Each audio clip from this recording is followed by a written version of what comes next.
So just to talk people through what they're seeing, first year unit, you've kind of given the synopsis there about some of the things that are central or whatever to your unit. You have some of your learning outcomes listed, and you're deciding for the teachers themselves at deciding what they want to focus on from the unifying strand. Yeah, exactly. Key learning. So it's not so much content as what you want the students to understand. What I want them to get through, yeah. And your ongoing assessment, you've identified some learning experiences and space for some notes and reflection. So John, you have a few other things there kind of popped on into this particular sheet, and do you want to give us chat to us about a few bits and bobs, or how you... Yeah, well, I suppose when you look there, you see some of the kind of key learning that we wanted to get across to students with this particular unit of learning.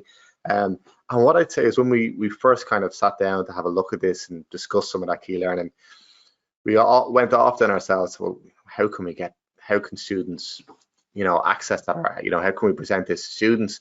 And there's a huge amount of resources out there.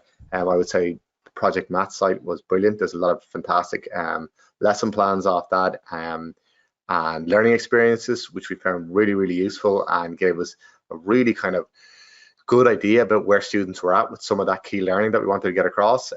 Also the likes there of the links to the primary school maths curriculum. So you see there some of the teaching and learning plans on ratio and proportion, being able to introduce students to the idea of relative and absolute comparison.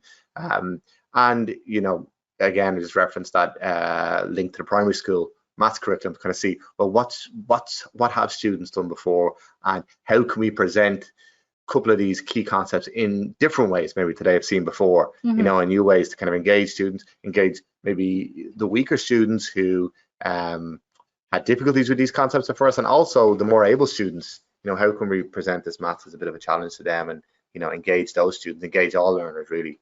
Okay.